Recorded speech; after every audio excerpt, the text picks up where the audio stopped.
ازاي تعمل كارت تعريفي تفاعلي وتستخدم الترند الجديد ان احنا نعمل الصور بالشكل دوت اللي هو كانك لعبه بالاكسسوارز بتاعتها، ونقدر ان احنا نبرمجها ونعمل بيها كارت يو نو مي، يعني تعرفني او بطاقه تعريفيه عن نفسك، وبكود سهل جدا ينفع لكل الناس حتى المبتدئين ان هم يشتركوا معانا في الترند دوت، بس يكون حاجه مفيده. ويلا بينا نبدا.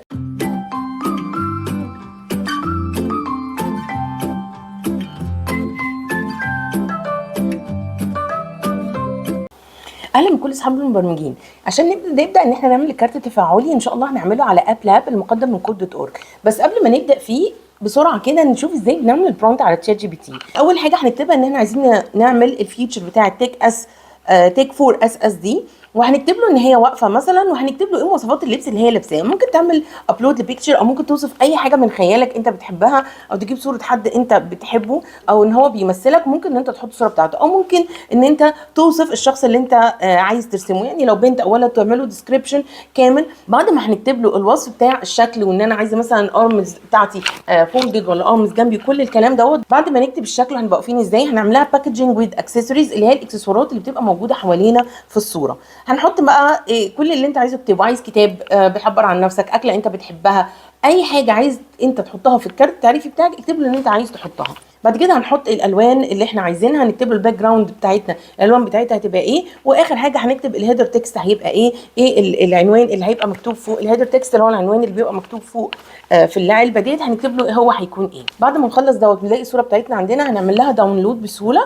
وهنروح نفتح كود دوت اورج، واللينك بتاعت الاب لاب الدايركت على طول هتلاقوها تحت. هندوس على تراي اب لاب هيفتح لنا، وهنكتب ان هو تايتل بروجكت. اول حاجه هنسمي البروجكت بتاعنا ونسميه نو مي كارد. بسهوله جدا هنروح على سكرين 1 ده، هندوس على التاب بتاع الديزاين، وهنقول له ان احنا عايزين نغير الخلفيه بتاعتي في الايمج. هندوس تشوز، وهنعمل ابلود للفايل اللي احنا عملنا له داونلود من تشات جي بي تي، وهي ديت هتكون الايه الباك جراوند بتاعتنا. هندوس عليها تشوز، وزي ما احنا شايفين كده اول ما عملنا كده على طول الباك جراوند اتحطت. طب انا ابتدي بقى، عايزه ابتدي ان انا احط كود لكل ايكون موجود فيها، علشان خاطر لما حد يدوس عليه يطلع له مسج حاجه بتعبر عني.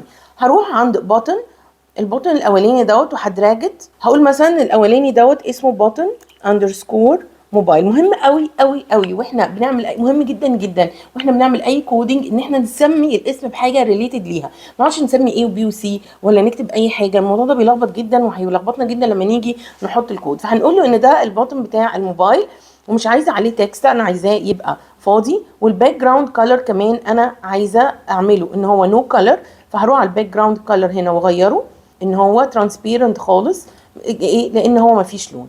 والسايز بتاعه ممكن اصغره اخليه بالظبط على قد الموبايل، علشان اللي يدوس عليه ما يدوسش في اي حته ويطلع له الكلام، لا مكان ما هيدوس على الموبايل.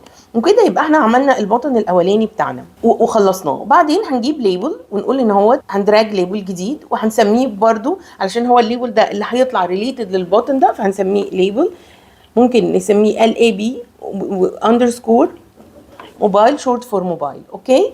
والليبل دوت احنا عايزينه يبقى هيدن، لان احنا هنعمل له شو في الايه في الكود بتاعنا، فاحنا عايزينه يبقى هيدن، يعني مش اول ما تفتح السكرين يعمل له شو، لا احنا عايزينه يبقى هيدن مختفي. لما الليبل يظهر، احنا شايفين الليبل لونه شفاف جدا، فاحنا عايزين ان هو لما يظهر الباك جراوند كلر بتاعه ما يبقاش شفاف، لا احنا عايزين الباك جراوند كلر بتاعه مثلا يبقى ابيض. هروح اكتب له ان هو مكان التكست، انا عملت دلوقتي خلاص الباطن، وهروح ان هو اكتب له مكان التكست الكلام اللي انا عايزاه يظهر في الديزاين. فهقول له ان انا لما حد المفروض يدوس على ده هيظهر له الليبل ده. هكتب ان هو بالنسبه لي الموبايل، الجمله اللي انتوا شايفينها دي the wind the world yet a thief of my time. اوكي. ممكن كل واحد يكتب اللي هو عايزه بالانجلش بالعربي باللغه اللي يفضلها، مفيش مشكله خالص. هروح ان هو تدوس دوبليكيت، هعمل دوبليكيت للباطن وهعمل دوبليكيت للليبل. كل واحده فيهم هعملها دوبليكيت من الزرار اللي احنا شايفينه ان هو على الجنب المكتوب عليه دوبليكيت في الورك سبيس. ما ننساش لما نعمل دوبليكيت اهم حاجه ان احنا لازم ان احنا نغير الاسم بتاعها. يعني احنا دلوقتي رحت دوست دوبليكيت هنا، لازم اغير الاسم بتاعها. يعني ايه؟ لو انا دلوقتي هسميه على الفلاج دوت هسميه بوتن اندرسكور فلاج، وهعمل له دراج ويبقى موجود بالظبط قدام الفلاج، واظبط السايز بتاعه. ممكن اظبط السايز بتاعه من ان انا استخدم الماوس على الشاشه اللي على الشمال ديت اللي هي السكرين بتاعت الديزاين، او ان انا استخدم الويدث والهايت اللي موجودين برده في الورك سبيس عندي.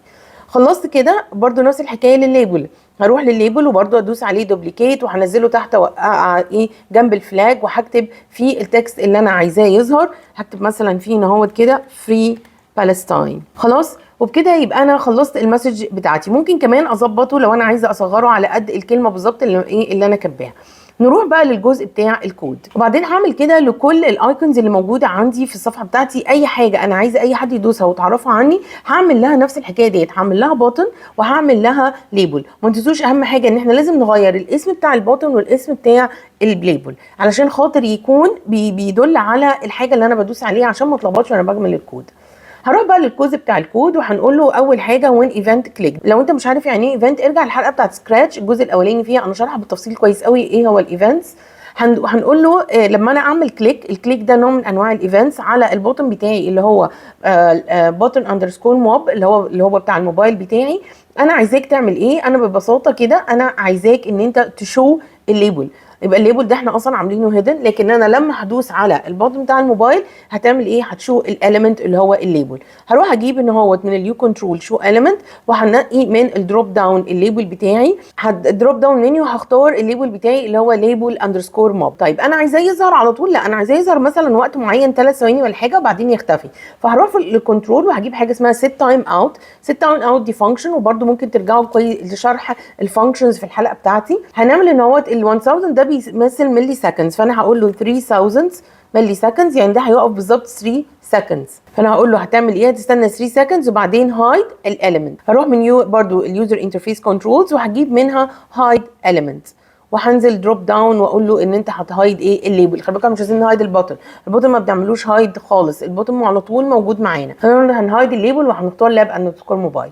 يبقى هو الكود بسيط جدا، لما اعمل كليك هيظهر الليبل اللي هي المسج اللي انا عايزاه يشوفها، وبعد 3 ثواني بالظبط هيختفي. طيب هعمل كده بقى لكل الايكونز اللي موجوده عندي. برده هروح اجيب اون ايفنت وهعمل برده نفس الحكايه للفلاج بتاعي. بسرعه كده يلا نعملها مع بعض. اون ايفنت وهقوم اختار هنا اهوت لما يداس على البوتن بتاع الفلاج ان الايفنت اللي انا عايزاه ان هو كليك. هتعمل ايه؟ انا عايزاك تعمل شو للاليمنت اللي هو الليبل بتاع الفلاج.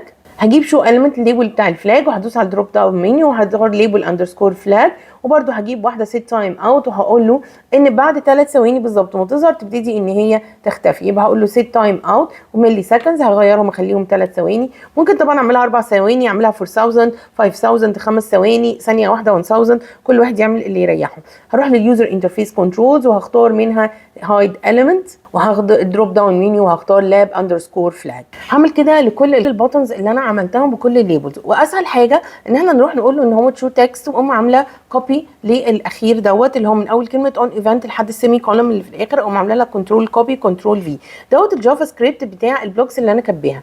تبقى اسهل بكتير بقى اعمل دراج لاكتر من بلوك، وبسهوله بروح اغير مكان بوتن اندرسكور فلاج. هكتب بقى بقيه البوتنز اللي موجوده، مثلا بوتن اندرسكور بيس، بوتن اندرسكور درون، اي حاجه انا موجوده عندي انا عاملاها. وفي الشو اليمنت برده هشو اللاب بتاع برضو نفس الكلام بتاع مثلا البيس ساين، او لاب مثلا اندرسكور روبوت، او لاب اندرسكور ليرن تو كود. هروح الاقيهم ان هم موجودين. وممكن برضو ان انا اعمل كوبي للكود، ولو حاسه ان انا مش حافظه الاسامي بتاعتهم ومتلخبطه هروح قايله له شو بلوكس، وهاجي ان هو بسهوله اعمل دروب داون واختار البوتن اللي انا عايزاه والفلاج اللي انا عايزاه. فدي 3 طرق تقدر ان احنا نعمل بيها كوبي للكود، ان انا اعمله من الاول تاني، او ان انا اعمله كوبي بيست في شو تكست، او ان انا اعمله كوبي بيست في شو تكست وارجع اغير الحاجات اللي انا عايزاها في البلوك فيرجن. عشان كده انا بحب اب لاب جدا، لانه متغير، وان حته اليوزر انترفيس بتاعته ديت بتميزه جدا، وبتعلمنا ازاي ان احنا نعمل ابلكيشن شبه الحقيقيه. مستنيين تطبقوا على المشروع دوت، نزلوه على السوشيال ميديا، اعملوا لنا تاج وهاشتاج كود فور اول، او ابعتوه لنا. وكمان يا ريت لو تقدروا ان انتوا تنفذوا حاجه مختلفه، زي مثلا ايكون او زرار كل ما ندوس عليه يطلع لنا مسج مختلفه. مستنيه ابداعاتكم وافكاركم المختلفه، وما تنسوش سبسكرايب ولايك وشير. هابي كودينج.